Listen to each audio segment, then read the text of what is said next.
He's Vanderbilt's very own, an Indiana native that grew up a Chicago Bears fan. A man blessed with a rocket arm today's NFL film community would drool over, and an aggressive gunslinger mentality that made him fun to watch. There hasn't been a football player quite like Jay Cutler before or since, and he led an era of Chicago football that was also unlike most.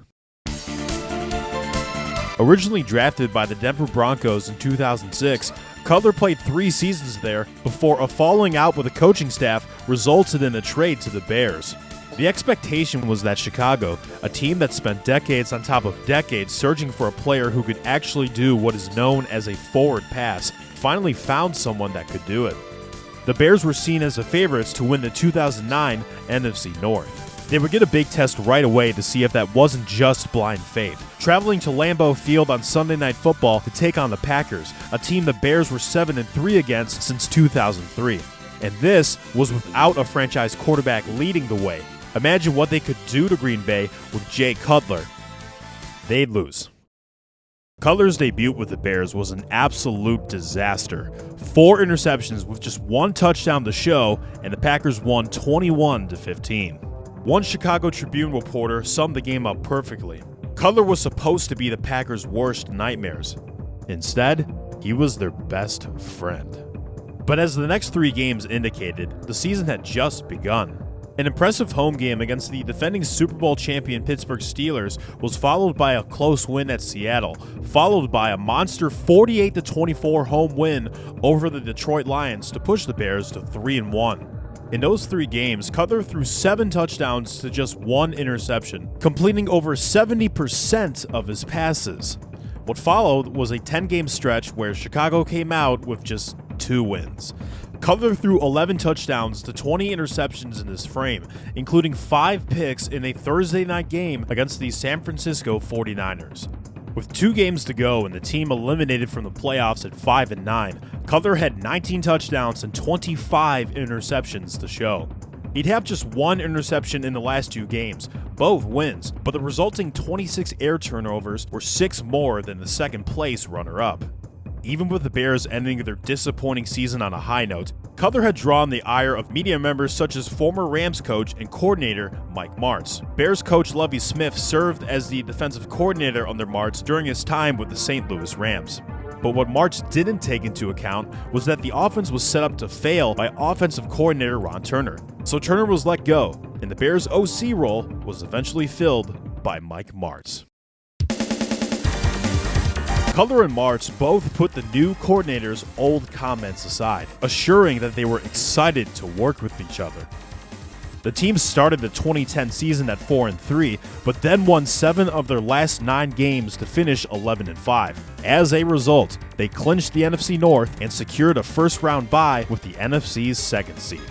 The additions of Hall of Fame edge rusher Julius Peppers and cornerback Tim Jennings to the Bears' defense helped them reach the top 5 in fewest points allowed. This overshadowed an offense that finished with just 0.6 more yards per play than the 2-14 Carolina Panthers. Safe, suffice, or needless to say, the offense struggled. In a Week 7 loss to the Washington Redskins, Cutler threw 4 interceptions to corner D'Angelo Hall, the 20th player ever to collect that amount in a game. Conversely, when Cutler was ruled out for a Week 5 game against the Carolina Panthers, where both teams combined for 7 interceptions and no touchdown passes, the Bears won 23-6. The forward pass is a social construct. They split the season series against the Packers, who beat them in Week 17 to secure a playoff spot at the last second. But that was not important to Chicago for the time being. They got to rest an extra week before taking on the 7-9 Seahawks, the first sub-500 team to win a playoff game. The Bears won that game with little trouble, 35-24, and Cutler made a little history in his first playoff win. He became the first player in 55 seasons with multiple passing and rushing touchdowns in a single playoff contest. The confidence in the Windy City was soaring, and all that separated them from a Super Bowl appearance was an NFC Championship date with the Green Bay Packers. The Packers clawed their way to road victories over the Philadelphia Eagles and 1-seeded Atlanta Falcons, and in 20-degree Chicago weather, the semifinal game turned into a defensive showdown. It didn't look like it would go the Bears' way initially, with Green Bay shutting them out for 3 quarters and taking a 14-0 lead. Chicago finally scored on a touchdown run early in the fourth quarter, but with 6 minutes left in the fourth, they found themselves in a hole when the Bears quarterback threw a pick six to defensive tackle B.J. Raji. The deficit was now back to 14, but Chicago's quarterback led the offense on another touchdown drive. The defense got another stop, and the Bears took it to the Packers' 27, a minute and 15 left to decide the NFC champion. After using their second timeout, the Bears called an end around on 3rd and short that lost a couple. Then, on 4th down, Chicago's last prayer received a response of game-ending interception. 21-14 was the final score in Green Bay's favor, and they would go on to win the Super Bowl 2 weeks later. The city of Chicago was not only heartbroken, but wanted answers. At the end of the second quarter, Jay Cutler threw an interception to close the first half, and after one drive in the third quarter, never came back in. The quarterback that nearly pulled off the comeback was backup Caleb Haney, who came in after 4 incomplete pass attempts from the other Bears backup, Todd Collins. But no one knew where Cutler was.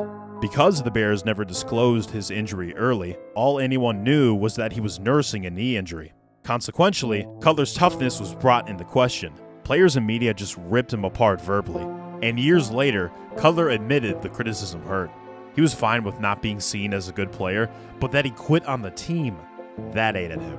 The harassment went to such lengths that even Packers players were defending Cutler.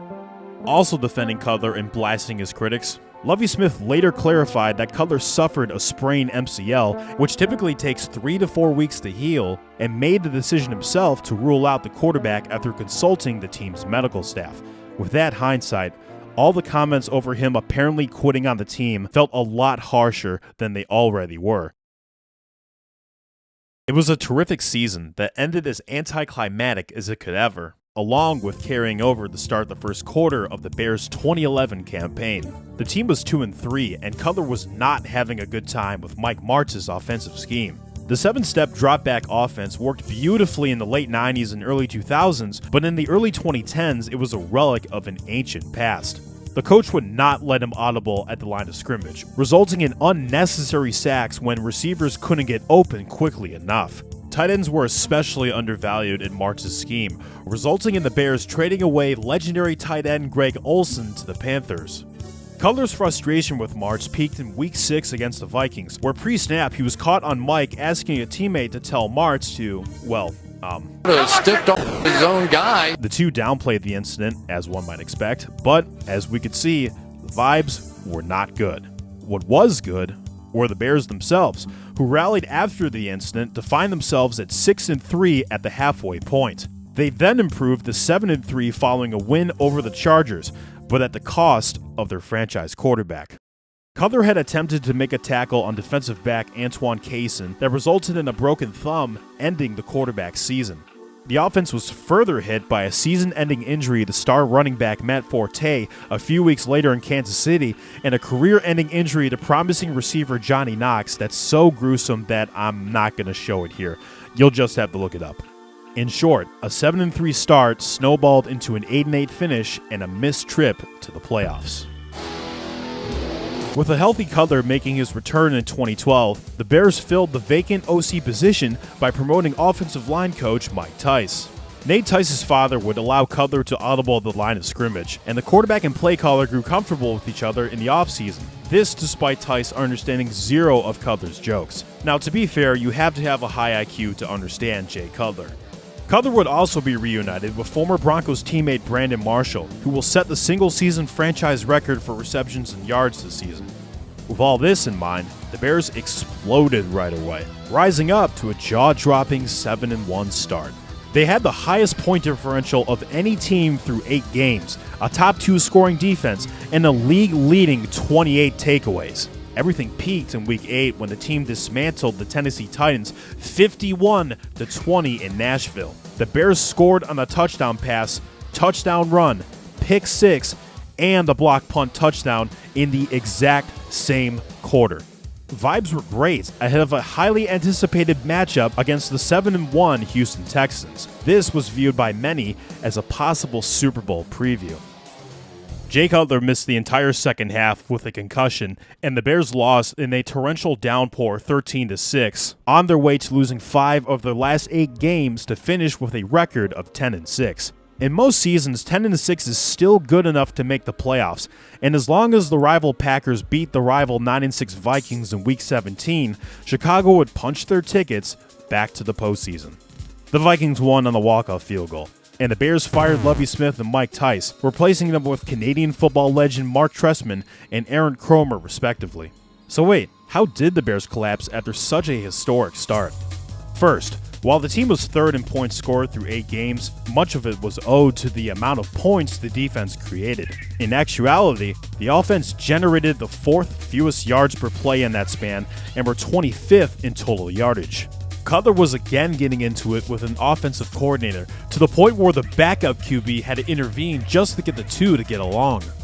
Second, combine that with the defense, while full of talented players, on the wrong side of their 30s, and maybe this wasn't a sustainable way of winning football games. The team needed an actual offensive identity in a pass-happy NFL to truly compete for a Super Bowl, especially since the next season was a contract year for Jay Cutler. And in 2013, that's exactly what they got. The team scored a staggering 445 points that season, the most from any Bears team outside the Super Bowl winning 1985 squad. In addition, this was only second in 2013 to the Broncos, a team that set the single-season record for points scored. This time, the offense did not need the defense to help mask its stats, as they ranked 3rd in yards per play and 8th in total yardage. The sudden success for a team that had long lacked an offensive identity came from all the pieces clicking at the right time. Matt Forte had a season with over 1,300 rushing yards and over 500 receiving yards, something no Chicago Bear since Walter Payton 30 years prior had ever done. Free agent tight end Martellus Bennett came in and racked up 759 yards and 5 touchdowns on his own, helping solidify a tight end position that had largely been forsaken in the Jay Cutler era. Brandon Marshall had himself another outstanding year as well, but it was the breakout of second-year receiver Alshon Jeffrey that truly took the offense to the next level. Jeffrey went from 24 catches, 367 yards, and 3 touchdowns in his rookie season to 89 catches, 1,421 receiving yards, and 7 touchdowns in his sophomore season, combining a monster statistical year with some of the most baffling catches you will ever see a receiver make. If you think Jay Cutler had a career season because of this, you'd be right. Sort of. Now, he did have a career-high passer rating that season, his lowest sack rate since 2008, and by far the highest ESPN QBR of his entire career. But he was in the middle of a heated quarterback controversy with backup Josh McCown. In a few games McCown filled in for an injured Cutler, he had a monstrous stretch, throwing for 13 touchdowns to just 1 interception. He had even done something Cutler had only done once up to that point: lead the Bears to a victory over Green Bay. Many of the players wanted McCown to keep his job over Cutler. Even Brandon Marshall had sung a little praise for the 34-year-old veteran. So when head coach Mark Trestman allowed Cutler to return to his starting role in Week 15 against the Browns, it didn't sit well with the locker room. Quarterback controversy be damned, the Bears had an amazing offense, finally giving their defense the scoring help they've needed for years. So, is it bad if I tell you that I can't sing the same praises about the Bears' defense? Nothing close to it? No Bears team has ever allowed more points, and until the squad from the 17-game 2022 season, no Bears team had allowed more yards. It was as if it had to sacrifice being at the least a semi-competent defense just to have a real offense. With that said, the team was sitting at 8-6 in a weak NFC North, needing to win just one of the 2 remaining games to clinch the division. The team's Week 16 matchup against the Eagles did not showcase a playoff-hungry team, instead getting the gift of a 54-11 thrashing at Philadelphia. Now it would come down to a duel at home with the 7-7-1 Packers to decide the fate of the NFC North. Packers superstar quarterback Aaron Rodgers was making his return from a left clavicle fracture he suffered in a Week 9 game against the Bears. At less than 100% though, this was a prime opportunity for the Bears to right the wrongs of the past and return the heartbreak this Wisconsin football team had given them for years. When the game started, it seemed like everything that could go right for the Bears did go right. The The defense caught Rodgers napping with 2 early interceptions and looked to have gotten a 3rd takeaway off him with a strip of the ball late in the 2nd quarter. But instead of pouncing on the ball, the Bears defense acted as if the pass simply went incomplete. Packers receiver Jarrett Boykin would scoop up the ball, then, thanks to the Packers sideline screaming like banshees, race to the end zone in one of the craziest touchdowns you will ever see. The game spiraled into a back-and-forth affair before the Bears eventually found themselves up 28-20 early in the 4th quarter. Green Bay escaped death when this dart the tight end Andrew Corliss went through safety Chris Conte's hands, then cut the lead to 1 on an Eddie Lacy touchdown. After a 5-minute drive from the Bears ended in a 3rd and 17 jump ball that Alshon Jeffrey could not haul in, the Packers used the next 5.5 minutes to drive to the Chicago 48, facing a critical 4th and 8 with 46 seconds remaining. If the defense could get one more stop, the Bears would get back to the playoffs for the first time in 3 seasons. Rodgers gets the snap. Blitz is on. Rodgers scrambles left, winds up Rainbow. He's got Cobb at the 10 to the 5 to the end zone. Touchdown and a dagger. Oh my goodness! An NFC North Division Championship dagger. Down 33-28, Jay Cutler and the Bears offense had 31 seconds and 2 timeouts to save their season. Cutler connected with Martellus Bennett to bring Chicago to the Green Bay 45. 1 timeout, 24 seconds left. A deep bomb to Alshon Jeffrey in the end zone was broken up. 16 seconds left. Cutler found a wide-open Brandon Marshall at the Green Bay 27, and as Marshall tried to adjust on the behind throw, he could not haul it in. 10 seconds left. The Bears did still have that 1 timeout left if they wanted to move the ball a little closer, but Cutler wanted all the smoke. This could potentially be his last throw as a Chicago Bear, and he desired to make the most of it. The ensuing Hail Mary landed just inside the end zone and into the arms of corner Sam Shields, securing the NFC North for the Packers and delivering one of the most haunting losses in franchise history to the Chicago Bears.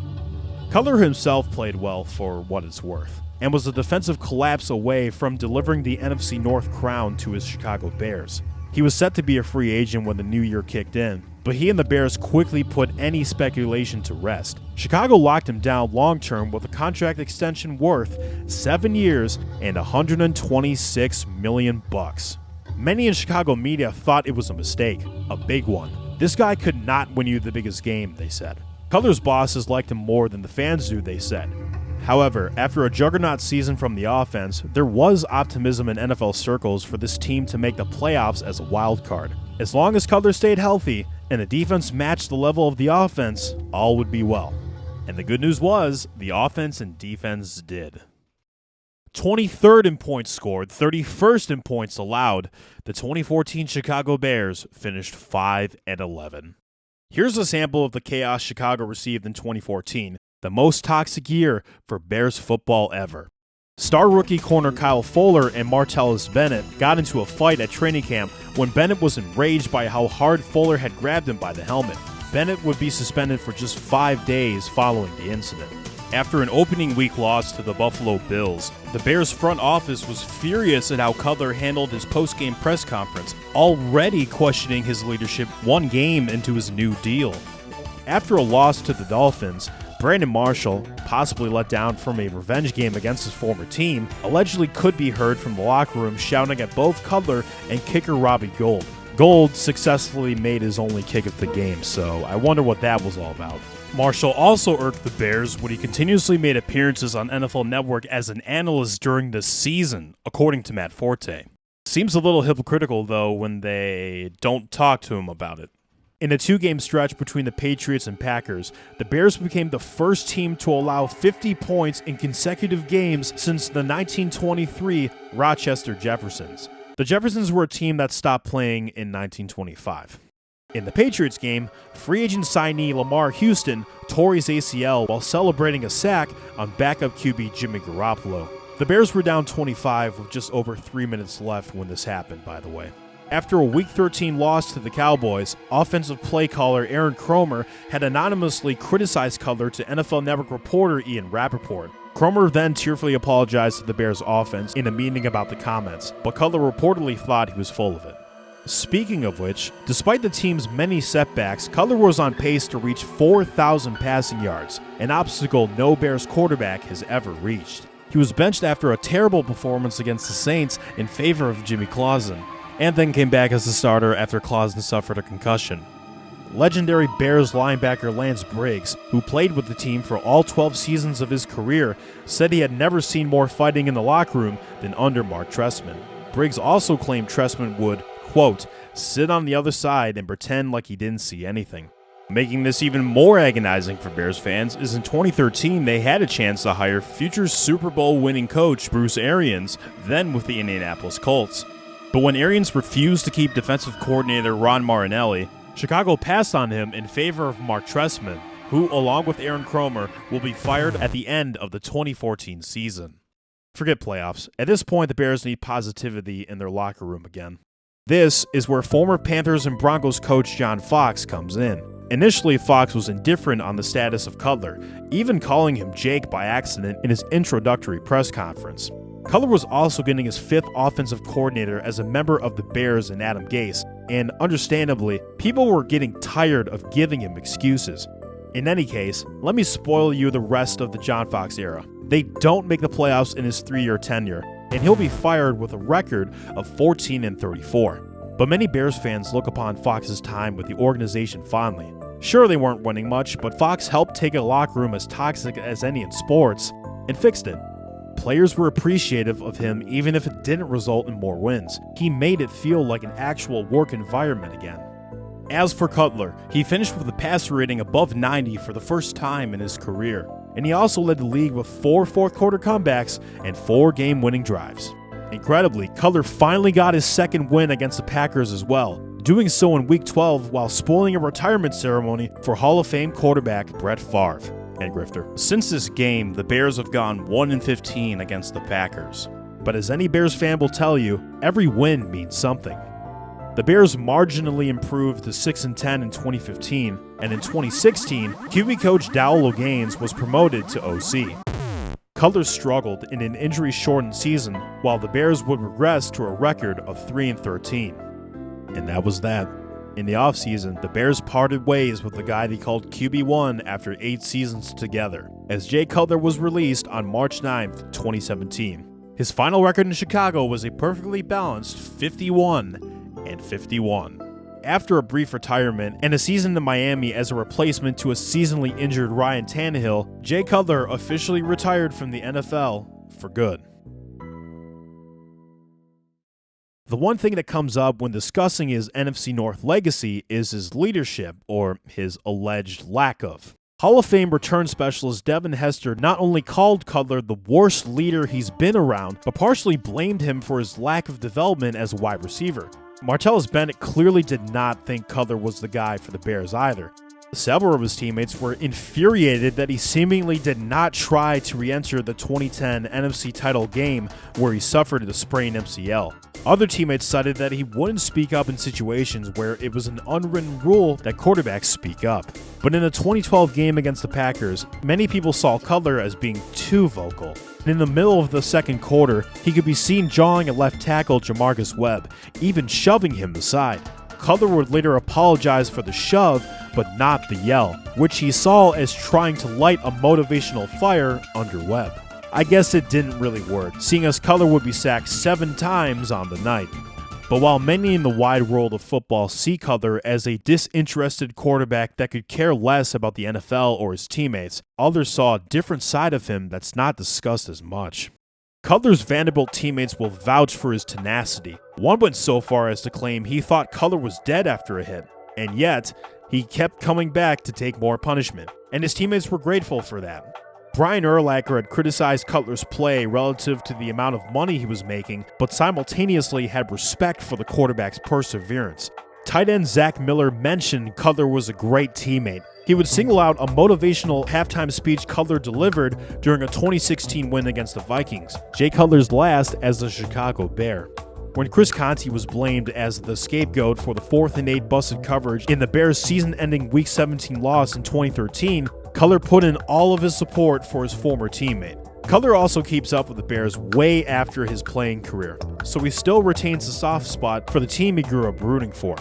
It seems like Cutler's Dolphins teammates also enjoyed playing with him during his sole season in Miami, primarily Kenny Stills, who admired him as both a player and a person. Guess that's what happens when you randomly have the game of a lifetime in a home victory against the Tom Brady, Bill Belichick-led Dynasty Patriots. There's a lot to Jay Cutler that people don't want to dedicate the time and day to reviewing. That's what happens when you play for a big market city like Chicago, for a franchise whose greatest quarterback played before the invention of color TV. He had the arm and the skill to become one of the elite guys, but for reasons regarding play style, bad coaching, and supporting cast issues, it never really came about. In addition to leading the league in interceptions twice with the franchise, his only Pro Bowl appearance came as a member of the Broncos. The Bears had a couple of winning seasons under his tenure, but never truly rose to the greatness their early years promised and succumbed to both locker room toxicity and mediocrity in his final years with the football club. With the team's relative lack of success following Cutler's release, though, time has healed some wounds for some Bears faithful. Cutler holds many Bears franchise records, including completions, attempts, passing yards, touchdowns, and even quarterback wins. He was announced by the team as one of its 100 greatest players, which I'll leave for you to decide if that's a good thing or if it only happened because the team was desperate to fill the quarterback portion. I will say, someone's got to fill it though. It's true that calling Jay Cutler the best QB the Bears have ever had isn't saying a lot, but even shit mountain needs a king. His time with the Bears was many things but boring. A disappointment? Sure. Frustrating for the locals? Understatement. He's a Packers legend? Possibly, yeah. But people were talking about those Bears teams, and they were talking about Jay Cutler. Sometimes sports aren't just about the wins, losses, or record-breaking moments, but how you play it that gets people to talk. The drama.